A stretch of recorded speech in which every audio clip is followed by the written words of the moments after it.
In the field adjacent to the homes that are on fire. Obviously, earlier, I don't know if you caught that, it seemed that the roof pretty much fell down. A wall of flames and ember just shot up when that happened.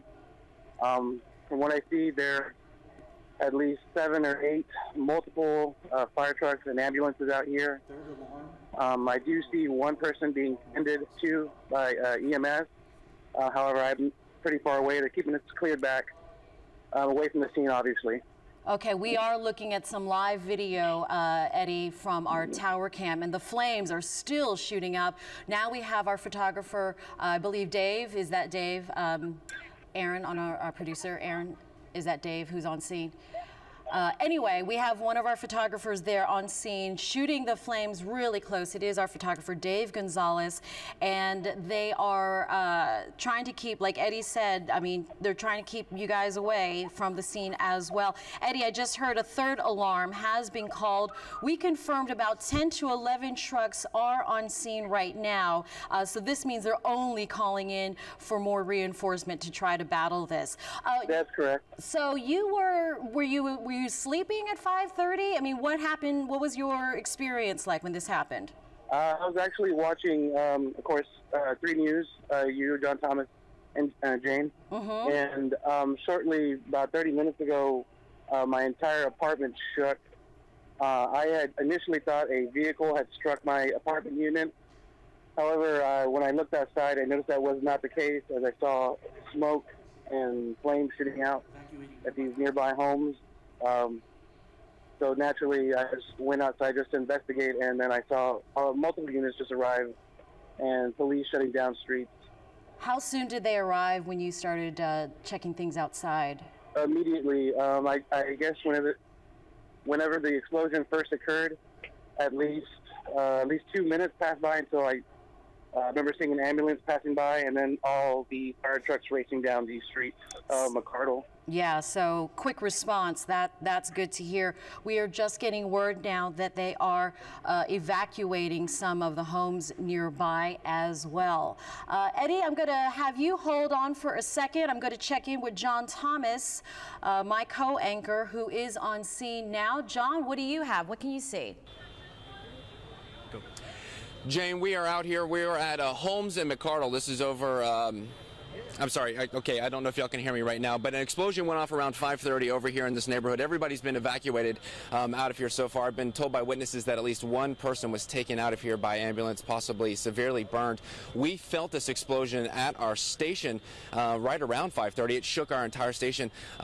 Meteorologist Alan Holt is joining me now. He was out down by the boat show at the bayfront. What did you feel? Yeah, we actually thought it was a shrimping boat that went by, and we heard a rumble, and then we heard you guys comment on it, and we were thinking, man, what happened? And we came out here, and you can see there's insulation all over the place, a lot of people out here, and the fire still looks like it's going pretty good behind us. It still is. Dave, if I can get our photographer here to kind of pan back here. This explosion sent pieces of the house out into this field. There's a little soccer baseball field out here. We are, I guess, near King High School or something along those lines. But over by La Palmera Mall, that's on the other side of the road.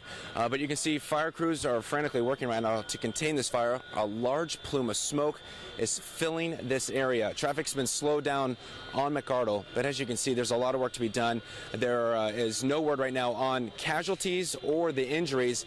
I've been told by witnesses that at least one person has been injured. They were taken by in an ambulance. But we're going to stay out here through the morning to figure out what happened here. And also, when we were out here getting everything set up, you know, the police presence is strong, and they were telling everybody they need to move back because there's still a little bit of a danger the fire department's talking about. And there was just a little pop you heard back there as well. So there's still, I mean, it's a very active scene right behind it. I mean, look at all that smoke. Geez. Yeah, and they are clearing people off of this field right now. They keep moving us back because there is a fear of a natural gas explosion, another explosion. We're not certain, like we said, what happened here, but we are at McArdle and Holmes in that area, and people on both sides of the street in this neighborhood have been told to evacuate their homes and get out for safety. Jane, we're going to send it back to you. We'll be out here live throughout the morning. John, definitely want to stay safe first. Okay, we will continue to follow that breaking news after the break. You're watching 3 News First Edition. You're watching 3 News First Edition. Welcome back. We're following breaking news. A house exploded on Holmes, 4800 block of Holmes near McArdle. This happened about 5:30, so not too long ago. This is a live shot from our tower cam. As you see all of that smoke billowing up into the sky. That smoke has turned from black to a very dark gray. We are hearing that the roof collapsed on this home at the 4800 block of Holmes, and it's a one-story house. We can also confirm that one person has been taken to the hospital with burns. We have our 5 p.m. producer who is on scene, as well as my co-anchor, John Thomas, bringing you the very latest on what we can tell you. We can definitely tell you that streets are closed through the area, traffic is going to be affected, and they have already called in for a 3rd alarm. So that is at least a dozen of fire trucks. Let me throw it to John Thomas now to bring us the very latest there from the scene. John, what do you have?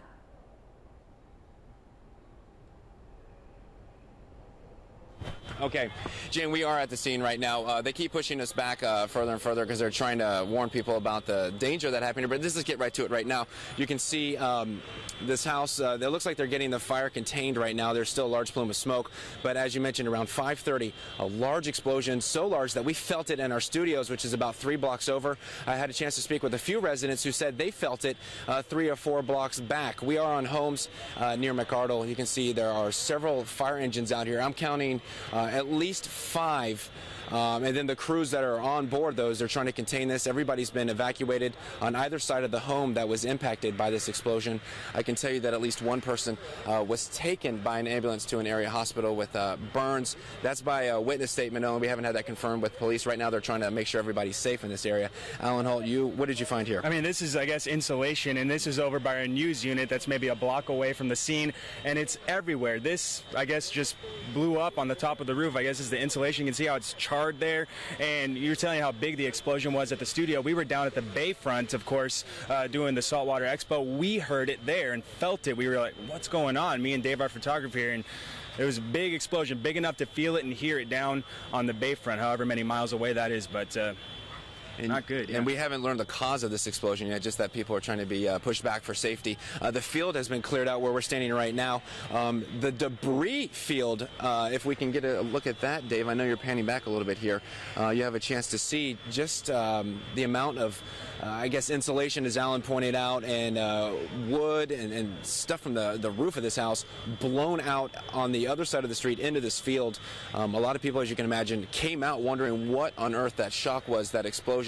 As we mentioned, we felt it at the station, and Alan mentioned he felt it down at the bayfront. That's how far away this is. We are going to remain out here on the scene, continuing to follow this breaking news this morning. Jane, I'll send it back to you right now. All right, thank you, John. We'll look forward to speaking to you soon. I mean, that is amazing just to hear that Alan, who was covering the boat show from the marina, from the Lawrence Street T-head, they felt it over there. And so we'll bring you the very latest. A lot of people are feeling it around the area. We continue to follow breaking news. A home explosion at the intersection of Holmes near McArdle. This is the 4800 block of Holmes. A residential explosion, a one-story structure that happened about 5:30 this morning, affecting many areas. It can be felt, heard, seen from blocks, if not miles away. Our own John Thomas, as well as Alan Holt, are there on the scene, trying to get them as close to the scene to bring you the latest pictures, but it is still a very active and potentially dangerous situation. We're going to throw it to John right now to see what's the latest, John? Jane, we are out here in a field. They've pushed us back far from this house. We've gotten in a little bit closer probably than we should be right now, but we're just going to send it right over here. You'll see there's a red truck back here at the house that exploded, and next to that truck is a car where the hazard light's blinking. Those 2 cars were parked outside of the house that exploded. As you mentioned, it was around 5:30. You can see a large plume of smoke going up right now. Fire crews are out here trying to make sure that this fire is contained, assess the dangers to the public here, and we don't know what happened if there were people inside at the time. We were told by witnesses that at least one person was taken away by ambulance, most likely to an area hospital, and possibly suffered severe burns to their body. You had mentioned that people for maybe even a mile felt this. I'd venture a mile because that's where Alan was down at the bayfront. I mean, we were down at the bayfront, I don't know, maybe 10 miles away for us, and we felt it, we heard it, we thought it was a boat maybe scraping up against where we were at, and you guys heard it as well. Obviously, we heard that in our earpiece here. And one thing that maybe, I don't want to say good, but the winds out here are light right now. We're out here live at the scene. You can see the smoke is billowing, but the winds are light, and that's good for the firefighters because it helps them kind of contain the blaze a little bit more. But if you're watching us maybe from the downtown area and you're waking up, you're probably going to see the smoke and you're going to smell it. There's a large plume going to the north. We're getting light southerly winds, yeah, and it's blowing the smoke all the way to the north, but the winds are light, and that is good. The firefighters are doing their job. I can't even see the flames right now behind us, so that's definitely a good thing. And you'll see there is another fire truck coming in. I've counted at least 4 or 5 fire trucks responding to this area. Firefighters out here, they're assessing the damage. Neighbors have been told to leave their home along this block of Holmes near McArdle, and you were talking about feeling the blast at the station. We felt it inside. It shook our lights inside the studio. Jane, you were there. You felt it.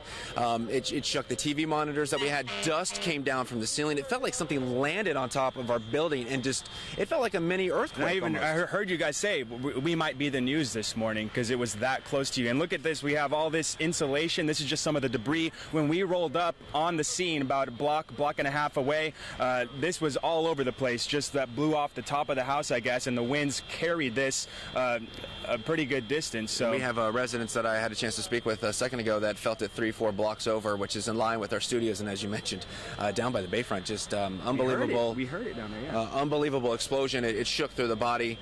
You can see the crews are still out here. The police are out here monitoring this field, pushing people back because the debris field, the explosion sent stuff from inside the house. I mean, just whatever you would imagine inside your home, that got sent out into this field, exploded out. We haven't had a chance to assess the damage behind this home, but the nearby house, I can tell you, the firefighters were just cutting through that, trying to get in there, make sure that there are no fires starting in that area. Jane, we're going to send it back to you, but as I mentioned, we're going to be out here live. Alan, I've been covering this since about 5:45 this morning. All right, thank you, John. And our own 5 p.m. producer, Eddie Cruz, also, who lives nearby, was shaken out of bed, so we'll probably talk to him as well. And you are watching 3 News First Edition. We'll continue to follow breaking news after the break. Welcome back to 3 News First Edition at 6:22 a.m. You are looking at a live picture from our tower cam. A lot of smoke billowing up from a house that exploded around 5:30, so almost an hour ago. A 1-story structure exploded, and this shook and rattled neighborhoods miles away, as far out as the bayfront. We have our Alan Holt, who is on scene, who is covering the boat show out the bayfront, the Lawrence T. Streethead. As well as our own John Thomas, who are on scene bringing us the very latest. It's still a very active situation. So, John, you've been told to stay away from that area as much as possible. That's right, Jen. We've been told to stay back here. The home is probably about 5 or 6 houses down from where we're standing. We're in a field right now where everybody that lives in this area has been told to get back to safety. I have 2 residents that live, you said, 2 blocks over? Yes, on Wexford and Jensen. Do me a favor. Give me your name, if you could, and kind of what you felt, what you went through this morning. My name's Elena Hernandez, and I just woke up to a bad, big old explosion. You know, we all jumped out of our beds, my husband, my son, and I asked my husband, what's wrong? You know, what's going on? So we just quickly went outside, and we didn't know what was happening. All our neighbors were all coming out of their houses, everybody in shock, everybody scared, like, you know, nobody knew what was going on. What did you think? What were you speculating? I thought maybe an airplane had crashed. I thought maybe something had happened at the mall. I really was thinking the mall. I had no idea it was so close to my house. Now, let me ask you, you saw the lady that lived next door. We had a chance, we were trying to speak with her, but she needed medical attention. Do you know her? What did she experience? She has a bump on her head. She's the one that lives next to the house that exploded. She does lawnmower repairs, and we know her because she walks around the neighborhood. Everybody knows her. Is this a pretty tight-knit community? If something like this happens, how do you feel? Well, everybody's in shock. I mean, windows broke. Everybody's scared. You know, we're trying to tell everybody, you know, do you know what's going on? Their windows are broken. They're scared. We're trying to see. We don't know what's going on. You know, we're just all in the street finding out what's. Have the police told you anything as far as staying back safety or don't go home? My sister-in-law lives on Andover and Jansen. They told her to leave the house. So she was crying and upset. Her windows are broken too. My neighbor across the street, their windows are broken. My house is still intact. There's nothing wrong with my house. But lots of windows are broken. There's a house right here in the corner. The whole family's here. Their whole windows are broken. They are very shaken up. Okay. And ma'am, really quickly, your experience as well, what you saw, what you felt. This was about maybe 5 o'clock in the morning, and I heard a big explosion. I thought it was a bomb or something, you know, because I felt the house shake a little bit, and I felt something on the air conditioning unit. I haven't checked the back yet because we started looking out here, you know. I thought maybe it was an airplane or, you know, something like that. And we had broken windows also, you know. So we're all scared. We were all scared. Everybody came out and we talked to each other, you know, and then we saw the smoke. So and your name is? Janet Pena. Okay, Janet. Thank you very much for taking time to talk with us, and we're glad that you're okay. And as you mentioned, it's a tight-knit community, so we know you'll all be pulling together. Yes. Jane, as you just heard there, talking about what sounded like an airplane explosion. So you can imagine, if you weren't in this area and didn't feel it yourself, what these residents must have been going through. And Alan, let's talk wind right now. We see the smoke is moving, it's shifting, it's coming into the neighborhood, whereas before it was going up. Yeah, I mean, the fires looks like it's starting to get a little bit more contained. The smoke is not going as intense. You're not getting that warm, hot fire lifting that smoke up, so it's probably not rising as quickly, but the smoke is definitely drifting northward, getting light southerly winds. But the good news is that the winds are light out here, and it looks like the fire crews they're doing a great job. That's very important as well, yeah. Jane, we're going to send it back to you. We're reporting live out here in the field for Alan Holt and John Thomas. John, yeah, we saw that smoke turn from black to gray, so it does seem that fire department is getting a handle on that. We will continue to follow the breaking news after the break. You're watching 3 News First Edition.